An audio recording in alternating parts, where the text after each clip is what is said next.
Excellent. Thank you, everyone, for joining us this afternoon. My name is Suki Dhuphar.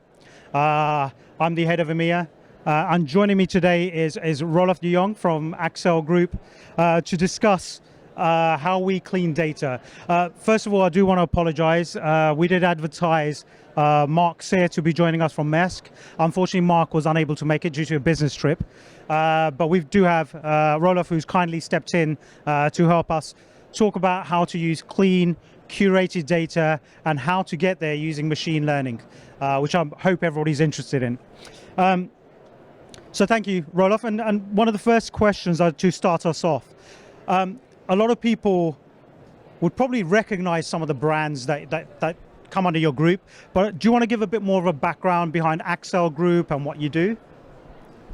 Yeah, of course. And indeed, I hope that a lot of people know our brands.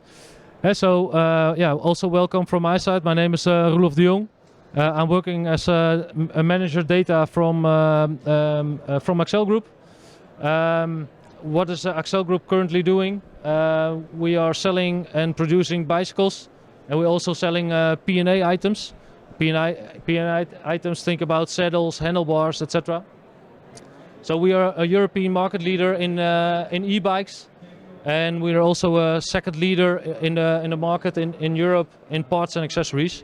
And one of the upcoming markets is also cargo bikes. Where do we stand for? We stand for cycling moves the world forward. We are a provider in green mobility, so we would like to have really a green product, so to say. And I also see some cycling people over here, so that's good.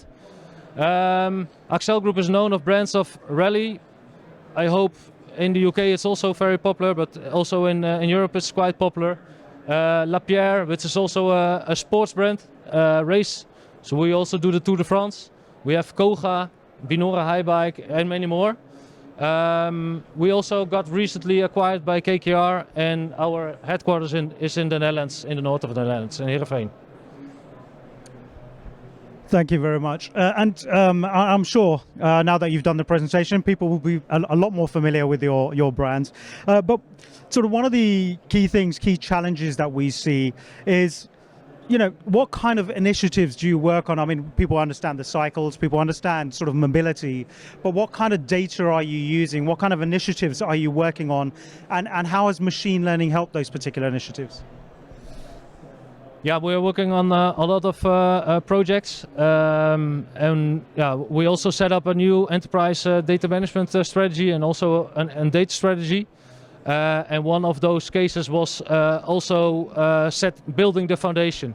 And building the foundation was get it right and keep it right.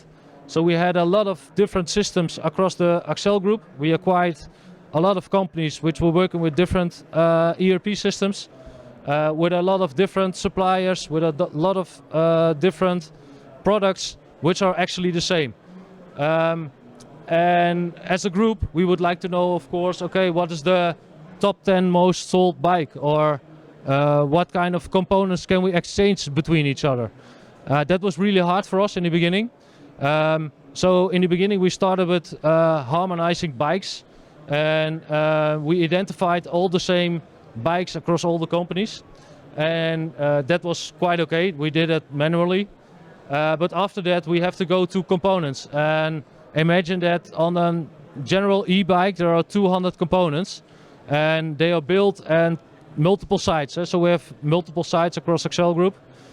So it was really hard for us to understand which were the duplicates and which were the same. So we could not exchange any information. So that was part of our searching criteria, that we say we need to have a tool for that that can help us with cleaning those kind of master data and identifying the duplicates.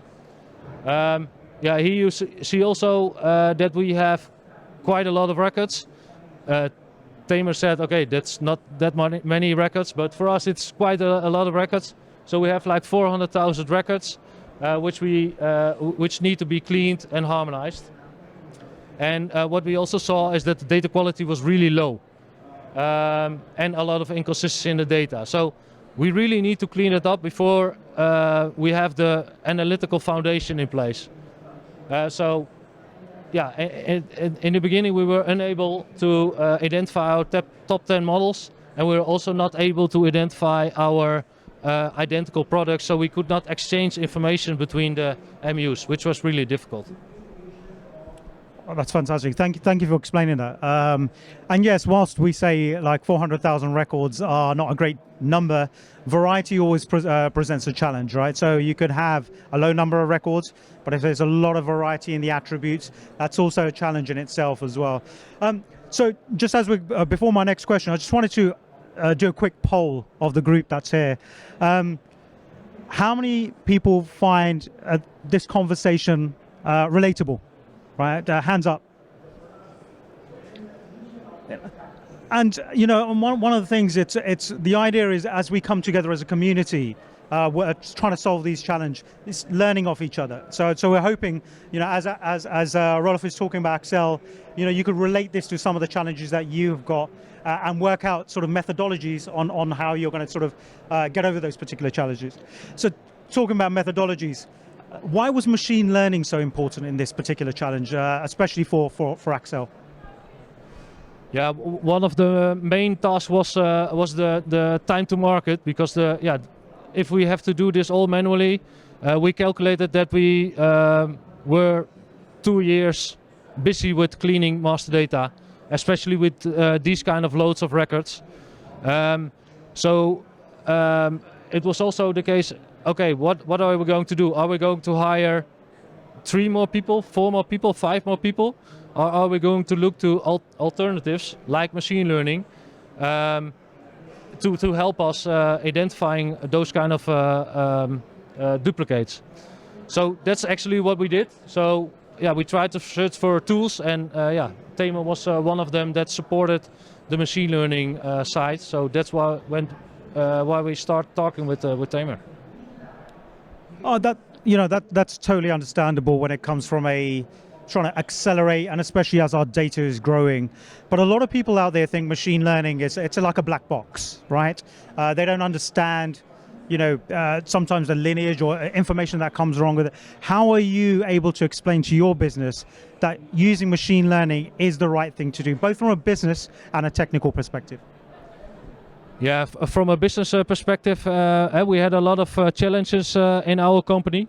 One of the main challenges was also COVID, of course, where there was a huge supply chain disruption. So it was really needed, and we really need to have results fast to help the business to to interchange those kind of components. So basically, that was the main business driver for us to say, oh, we need to have a tool, and also if machine learning helps us with these kind of cases, that was great. And of course, machine learning is sometimes used as a buzzword, but you really need to have a proper case for that. And I think this is the perfect case for machine learning. Thank you for that. And I didn't pay him to say that, by the way. This is just coming from Roelof. So, I mean, importantly, as we start to develop and recognize and understand machine learning can help, and which areas it can help, you know, how have you expanded? I mean, we've looked at, you know, we talk about supplier data, we've talked about parts data. How are you sort of expanding that portfolio of entities across Accell to bring into scope, to use external data, for example, to validate what you're doing? How have you managed to do that? We did several things. So we have here you see the results of what we've done. We started off with bikes, which we did manually, and I think that it's really good that you see the quantities, but also the amount of records, and also the overlap. We started with bikes. We did that manually. It was also quite a long time journey, so it took us a half year. After that, we started with components, and I think if we didn't have the tool, we were busy for more than 2 years. So we started then with components because we really need to exchange the components across all the companies. So that was really important for us, that we had quick results. And then afterwards, I'm also showing you a little bit the timelines where we're working towards. And of course, we also have our P&A business and suppliers, because of course we need to see, okay, but we have components and we have P&A, but could we also buy them from more than one supplier? Because we had a lot of data, and if we could combine it in that tool, that would be great. So this is also from the left to right how we started, how we implemented. And that's how it evolved after the period of time. It's wonderful, and it's wonderful to see it in numbers, as you said.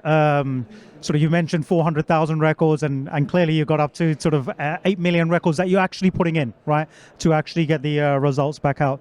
And that's a key component, sort of the foundation of being able to use data well, to make the right decisions as you're starting to make. Having sort of that clean, curated data is really, really important. So what kind of applications did you pass this data on to? What kind of impact did it have on downstream applications? Based on the harmonized data, we built a data set around it, but also we built integrations with our ERPs. So that was one of the main driver, because we would like to have consistent data. So once we cleaned it, we also would like to keep it clean. So that was the strategy: get it clean, and keep it clean. That's where we are also standing for, and so we built that integrations on a daily basis. So every day the data will be synchronized. So that was one of the purposes. Another one, which is really related to also big data, but also data warehousing. We have built a data warehouse on top of that, also with transactional data. So we could see the purchase orders, which are connected to each other, the sales orders, etc. So we tried also to integrate this in the analytics. So, but really the key was to have the fundamentals first in place, because otherwise, it does not make sense to build a data warehouse upon that. That's amazing. I mean, we hear this journey again and again with a lot of our customers. But what I liked about what you're saying there is, you started with foundational, get the data right, and then when you see the data right, you can start to do sort of the next thing with it. So what's a plan going forward? I know you've used it for analytical purposes. How do you what do you see going forward?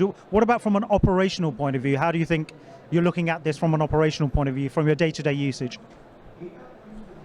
They really benefit from it. So first, when we started, a lot of people were quite reluctant to use, of course, because they know the data the best, they think. But it's master data management is also based on humans, and humans make mistakes. So also during this whole journey, we saw that a lot of mistakes were made. Well, we thought, okay, those companies have quite a okay data quality. So we see that it's improving, and we see also that this data set is more often used to use as the basis for it. And finally, before we sort of hand over to the audience for any questions, for those that find themselves looking to overcome some of these challenges, like what kind of advice do you have around following a particular process? Maybe they need to sort of build a business case or something along those lines. Coming from yourself, that might help them. So what kind of advice do you have for the people out there? Yeah, indeed. I think it's good that you're building a business case. We also did, but we really made it quite simple. Because there is an investment in the tool, but the alternative was to do it manually with hiring more people. So that was really the case, and we also said it's quite difficult to say, okay, how much more are we going to sell, or how much more are going to save, because that's always where the business is around, right? So that was quite hard for us, but we said if we have this foundation, it will be an enabler. So that's actually what we did, and what we also saw that also in the keep it right, we saw that the data quality went up. So we're tracking our data quality on a weekly basis from all the companies, and we see that it's growing, and we see also we can see back and forth, right? So we can see where we started with. So we started with more or less between the 50 and 60%, and then it went up to, now here you see it, 91% almost. So we are also tracking that afterwards. So also, I think that will be a good advice to do that as well, because this also, if you see the data quality improving in your business, then also people start thinking, okay, yeah, it's getting better. We trust on the data, etc. So that is for me a key point, and as well as really, you have one goal in your organization. So also try to get in touch with people that really have the same goal, and try to build a case on that, and try to find ambassadors for these kind of cases. And the last one, but not the least one, is also govern your data. So once it's cleaned, you still have to govern your data and have really good responsibilities in your organization that maintain your data. Really appreciate that, Roelof. Sort of before I wrap up, any questions in the audience for Roelof? I can see one there.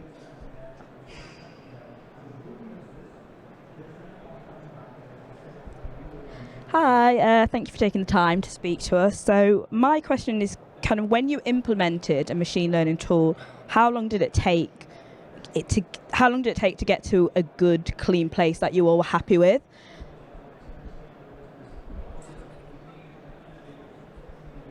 Thank you. Then I go back to this slide. Sorry. So this is from last year, so 2021. So the 1st of January we started to work with Tamr. So in the first month we did a training, and then afterwards we already ingested. Within a month we already just ingested our data, and also already created a machine learning model. As I said, we started with components. So here you see the ingestion. We build a data model, and we start to train the model. But also, and I did not mention that, but it's also really good to have SMEs in your organization, because they also have the knowledge of the data. So, and if you involve them, they will also embrace it. So that's actually what we've done. And then for the first round of components, we were finished at between May and June. But this was quite a huge task, because this was 140,000 records. After that, we started with P&A and with suppliers, which was more or less the same case. But then we did 2 cases next to each other, because the first few months we have to learn also the model, the system, the tools, etc. So after that we did more things in parallel, and I think in September we had a live of all those products. So yeah, actually it's 9 months to give answer to your question. Is that an answer to your question? Yeah.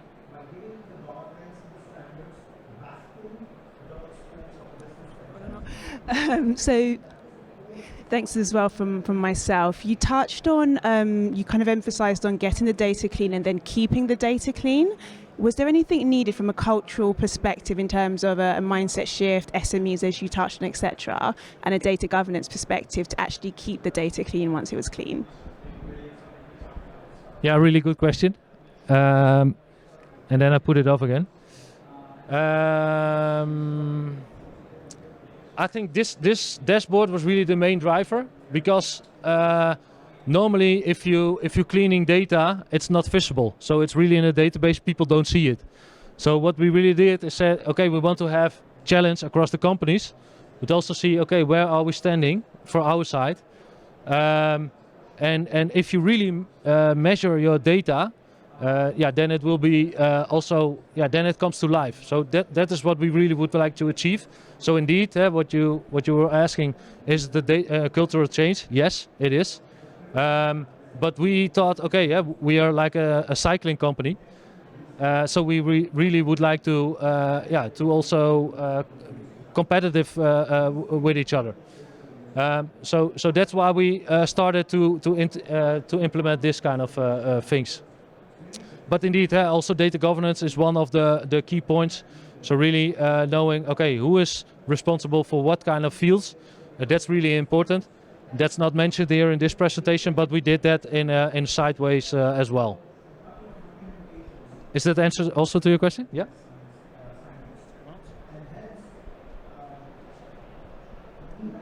Thanks very much for the talk. I was just wondering if you could give us any technical details on what kind of ML model you used and what it did. Yeah, I can. That's also in this picture. Oh, yeah, the model in Tamr, you have to set up attributes. You have to put them in a machine learning, and then you have to give them feedback. The model that we have chosen is a recall model. And why recall? Because we would like to avoid false positives.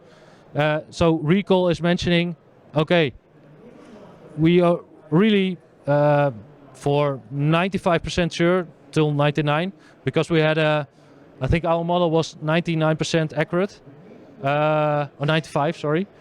But we said, okay, this is really the foundation for us, because if we start interacting and interchanging components with each other, then we really have to be sure that those are the exact ones. And if we later on find other components that were also the same, then we add them, and then of course the model learns from it. So, but we really chosen for the recall model. Does that answer your question? Yeah. Anyone else? See a couple of hands. I'll start here and then I'll move over. So could I just clarify, is it actually classification of records that you were using machine learning for to look for similarities and therefore joining up?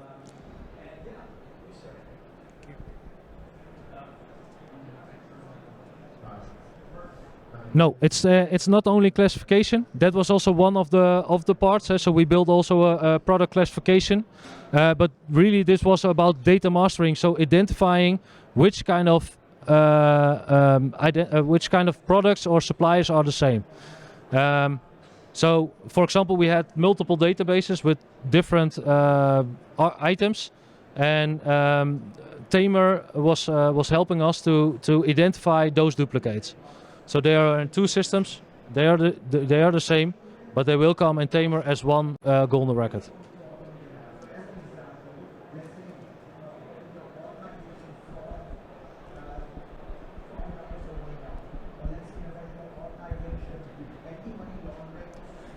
You were talking a lot about the data quality. Can you give us a kind of an example or explanation on how you would assess that or measure it?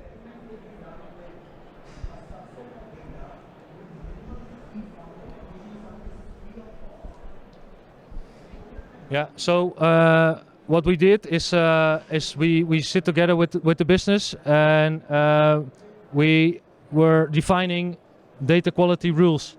So data quality rules, they are more or less stolen from Gartner, but there are multiple dimensions where you can measure your data quality around. That's completeness, timeliness. So is it created on time? Is it filled, yes or no? Is it valid? So for example, is the address valid according to Google? Is it consistent? So is it consistent across the companies? Is it unique or is it accurate? So those kind of dimensions, we measured our data. And how did we come to those data rules? Just sitting together with the business, saying we have, for example, a brand. What kind of rules can we think about it? And then we have to really define them, and then we implement them by calculating those kind of rules. Fantastic. We've got a few minutes left. Any more questions? No takers. Okay, great. So I'm just going to wrap this up. Look, Roelof, thank you very much for presenting. I think it makes a big difference, especially people sort of starting on a journey. If you want to hear more about how Tamr do this, we're at booth 348, and we can, we've got the people around there. We've got demos that are happening at a particular time, so you can come and see the product. Would love to help everybody, and thank you very much for attending the session. Okay.